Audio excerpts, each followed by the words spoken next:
Hi everyone, welcome back to Pine Hollow Auto Diagnostics. Today we have a little sporty roadster, a 2015 Scion FRS, same as a Subaru-BRZ. They have the 2-liter direct injected boxer engine. Customer complaint is, he says check engine light comes on, traction control light comes on, the car loses power drastically, goes into limp mode. He comes to a stop sign, it barely wants to idle. Sometimes the problem goes away. He went to AutoZone, scanned it for codes, and the code was a P000B. It has to do with slow response for the variable valve timing on bank 1 on the exhaust camshaft. So he went ahead and replaced the oil control valve. I got OEM one from Subaru from the dealer. There it is, nice and shiny. And then he did an oil change, and he said he had no problems for about 2 weeks. And then the car started doing the same thing. He's like, oh crap. Told me there's a TSB out for the phasers themselves being sticky or something. So it's here for me to diagnose it. He said the code was the same. But I scanned it for codes, and we have a P000A camshaft position A timing slow response bank 1. That would be the intake cam. So I called him up and asked him, like, this is a different code than your original complaint. So it turns out he didn't have it scanned at, when it acted up after the repairs. He assumed it was the same problem. So interesting. Let's where do we start this diagnosis? With a scanner, we can look at scan data, we can look at freeze frame, see how far the cam was off if it's not following the command, and then we can just run the car and look at live data, and even do a bidirectional control where we can advance and retard each camshaft and see how it responds. Now, luckily these oil control solenoids are fairly easy to remove, and it looks like they're all the same identical part, so we can just swap the exhaust with the intake and see if the problem moves, since we definitely have a known good brand new one down there. The original part, this is what the owner bought. Made in China. Oh man, that's crazy. Toyota and Subaru both selling out. But here it is.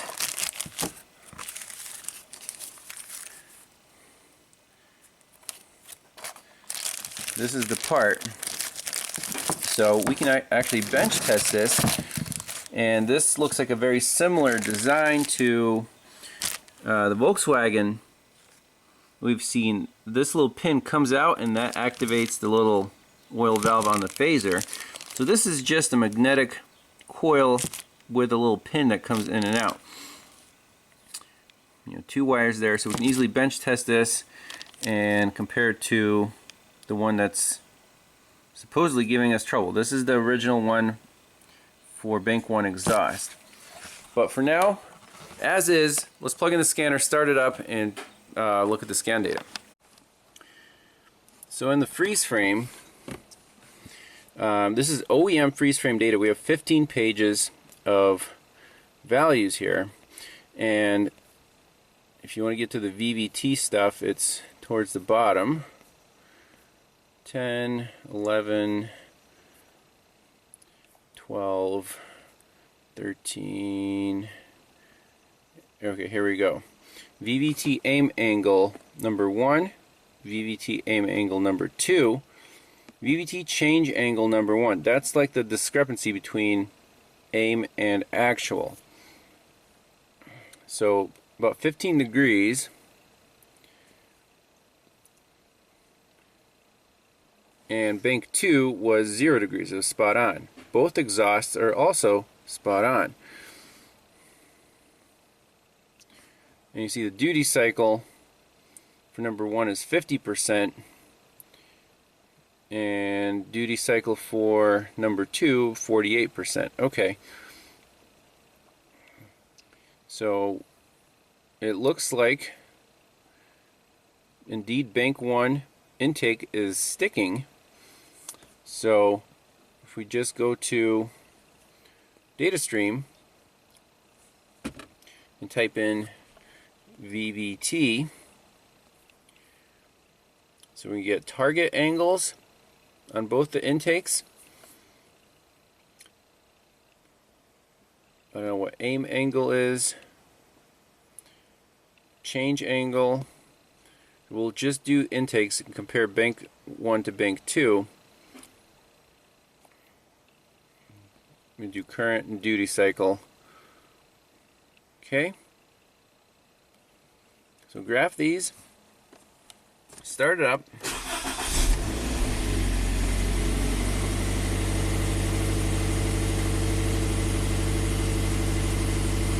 Seems to run normal. I'll just let it idle, see what happens here.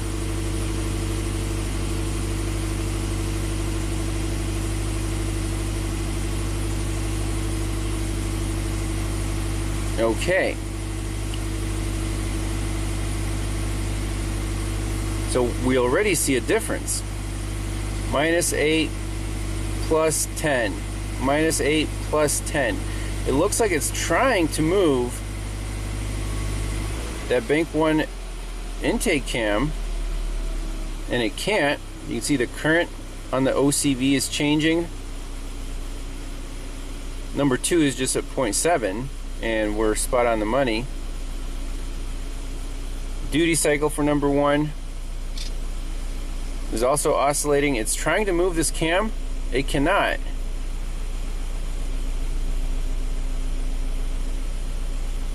See VVT aim angle.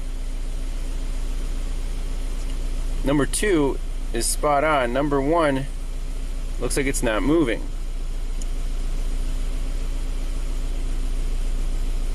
Okay, so that's very cool. That we're definitely chasing the right, the right cam. An actuation test, we can control the linear bank 1 and bank 2 and also the exhaust. So let's try to play around with bank 2. So it adjusts incrementally from 27 to 36 degrees, causes a rough idle. Okay. So we want to monitor the data.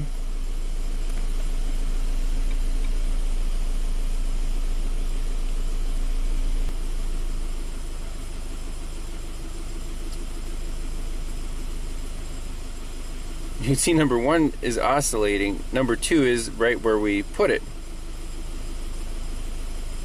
15, 16, 17, 18, 19, 20. It's starting to chug.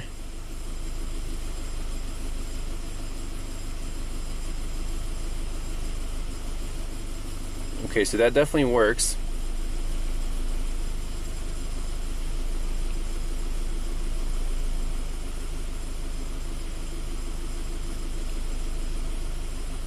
So target VVT angle number 1 is 0, but it's bouncing back and forth, back and forth.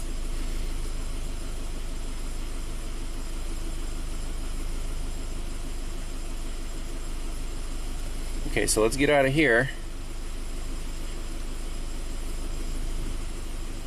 And let's try to do it for bank 1 now.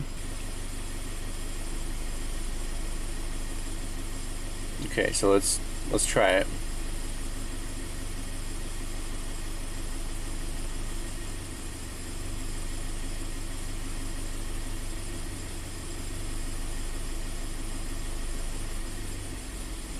It's definitely running rougher. And you can see it's oscillating. And you can hear it oscillating.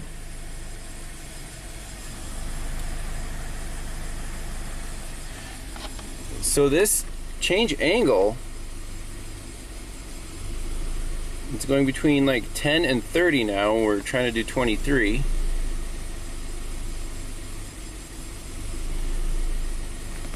So that's pretty crazy. There's almost like a hysteresis. Okay, so what would you do in this case? Should we get out the scope, or should we just try swapping the solenoids around and then bench test the one that's suspected bad? Let's skip the scope for now and just take that oil control solenoid out.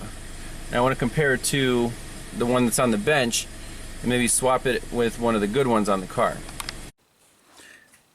Okay, so I unplugged and unbolted this bank 1 intake oil control valve.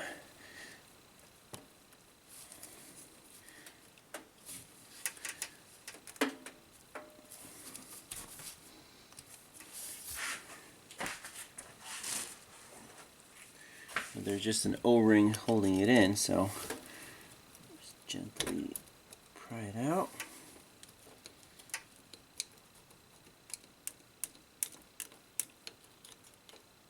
Alright, perfect, there we go. Just a little drop of oil. So I labeled it bank 1 intake.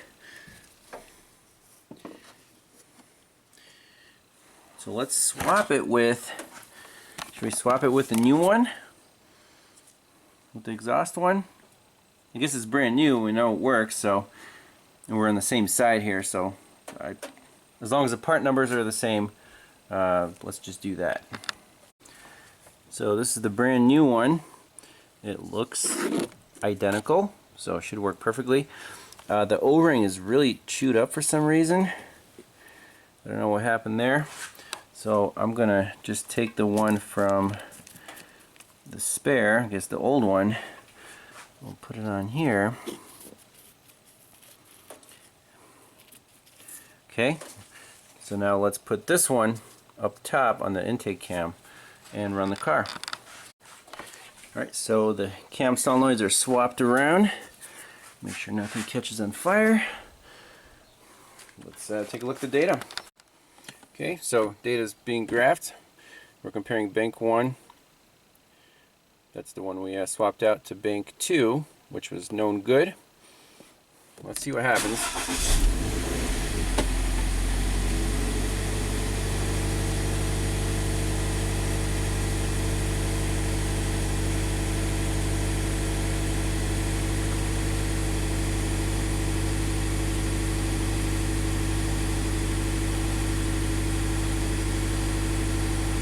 Let him warm up a little bit.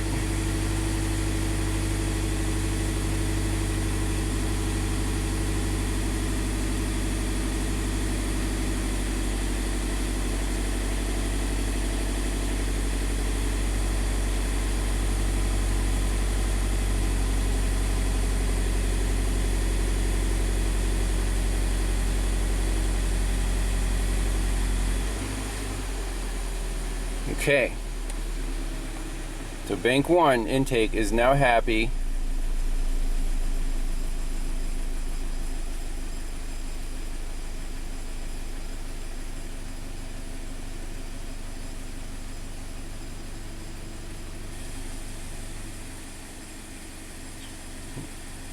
So you see, this is the brand new solenoid.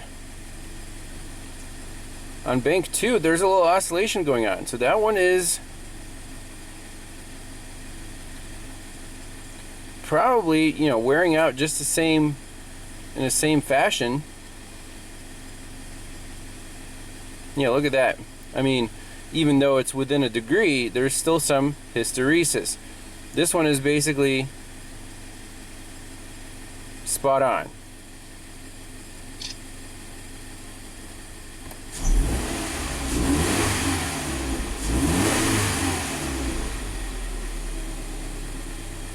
Now what about bank 1 exhaust now? Would that be off? If the solenoid's bad? Maybe just moving it around change something.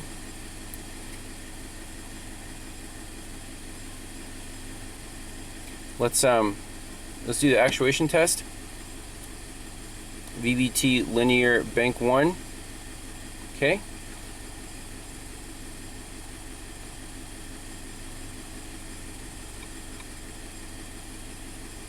And we'll just do those two right there.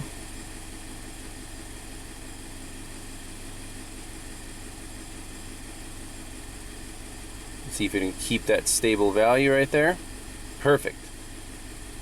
Right on the money.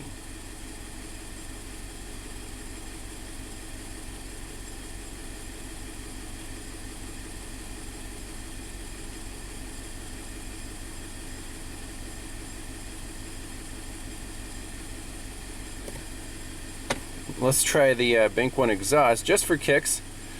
You know, that solenoid, if it's bad, then you should also have hysteresis on exhaust bank 1.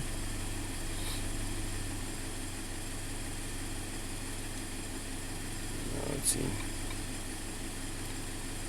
So exhaust, current, exhaust, duty cycle, change,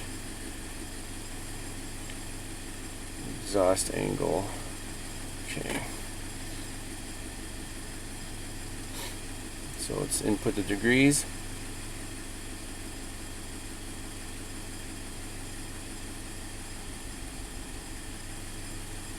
It's working.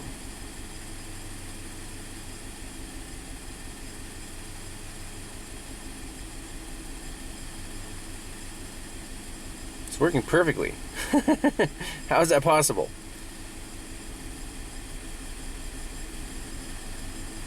Super stable. 23, 18, 17, 24. Yeah, it is oscillating. It is oscillating right there. You can even hear it.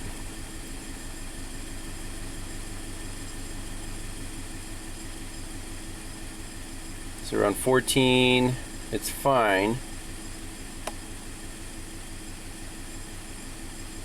But as soon as you go to like 20,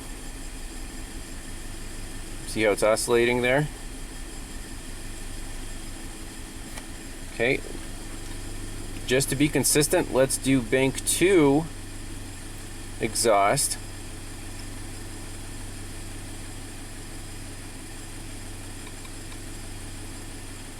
So exhaust 2, exhaust 2.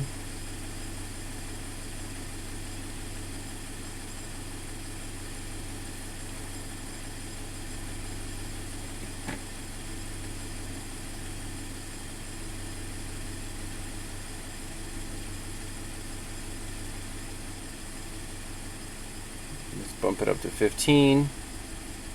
Does it oscillate?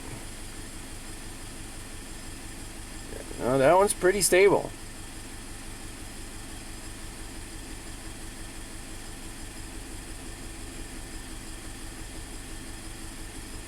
Look at that, spot on the money. That's how it should hold it. Very close to target, no oscillations. Love it. So that's the end of the diagnosis. No scope required, just a good scanner where you can see the data for these variable valve timing systems. And since these are super easy to get to, you can play Swaptronics. They're the same part numbers, see if the problem moves. It did. So apparently he already replaced one bad solenoid on the exhaust bank 1. Now his intake on bank 1 is going bad, enough to set a code, a lot of oscillation. Intake on bank 2, we can see on scan data, it's starting to do the same thing. So apparently those whatever valves get weak, and then the computer has to like overcompensate on the duty cycle, and then it moves. So it might be some stiction in there. It moves too far, then it goes back and forth, back and forth. The only one that looks good right now is bank 2 exhaust. So I would recommend to the owner just say get 2 new valves for the intakes, and that's it. I mean, right now, if we clear the codes out, I think the car will run just fine. But, you know, we know that solenoid is sticky, so just replacing them. So once I get those in, we'll pop them in, take this thing for a test drive, and it should be done. So this one is pretty straightforward.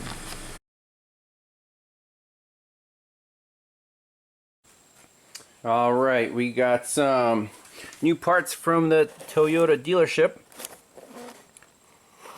made in China valve oil control. So let's put the one that the owner replaced already back on the exhaust and put the brand new ones on the intakes, run the car, make sure that the computer likes where the timing is. We can control the camshafts without any hysteresis. So let me pop those in and we'll get the scanner out.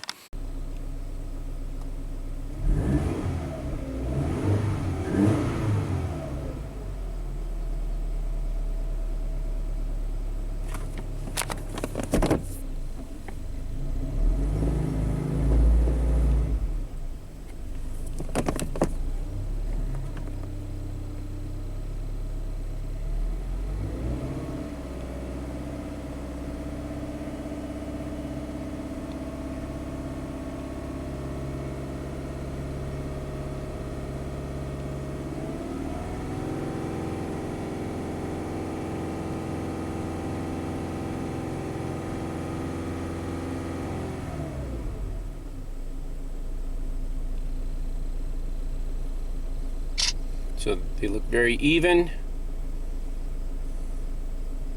Exhaust and intakes.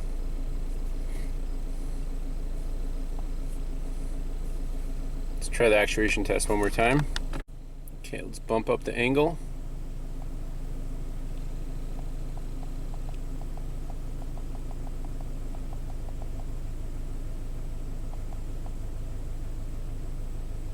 Steady on the money.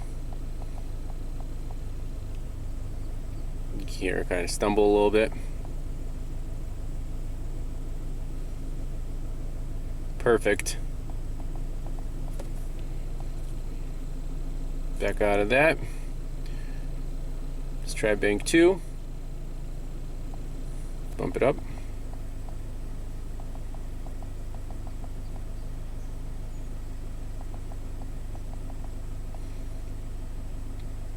So those Chinese solenoids seem to be doing the trick.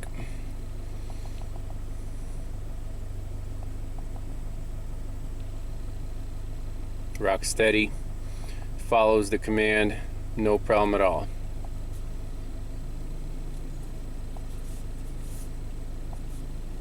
No DTCs. Oh. So that's it. That was pretty quick and easy. In this case, it was the least expensive, easiest to replace component. So parts were required, but nothing crazy. So every 100,000 miles, you might need to change out these oil control solenoids. They just get a little sticky and cause hysteresis and cause that slow response code. So thanks a lot for watching, and we'll see you next time. Bye-bye. All right, a little bonus footage. Let's do a 0 to 60 in this little go-kart.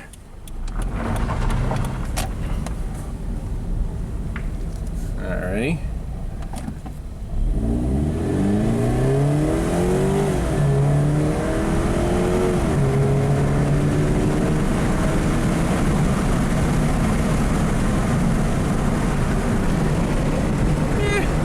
It's okay.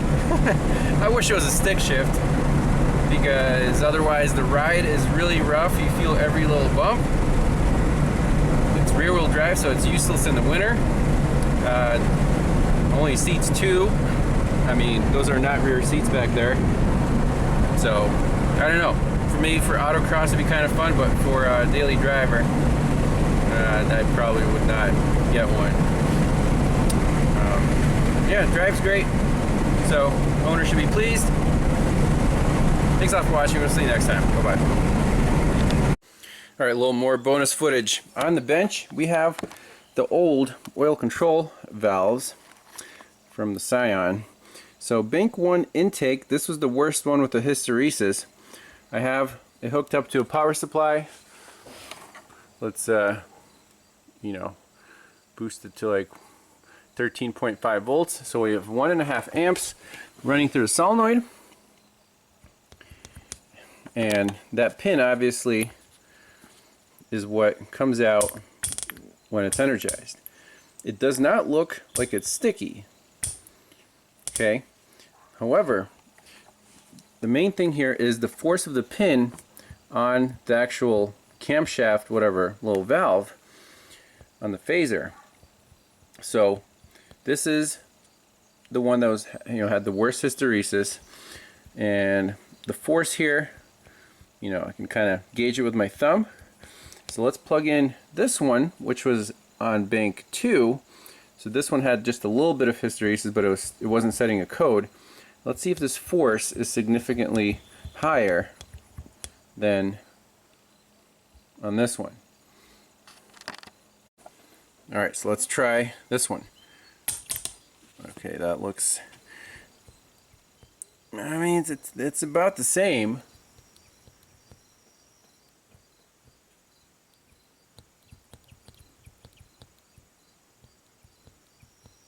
So I don't know what goes bad with these. There's definitely no stickiness. I wish I could measure the pressure on there. Maybe with a scale or something. How much force does it take to push down on that? As opposed to this one.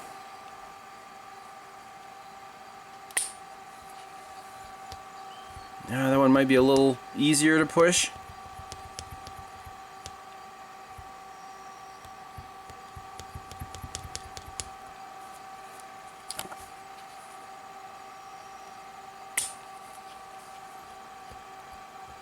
Yeah, this one's harder to push.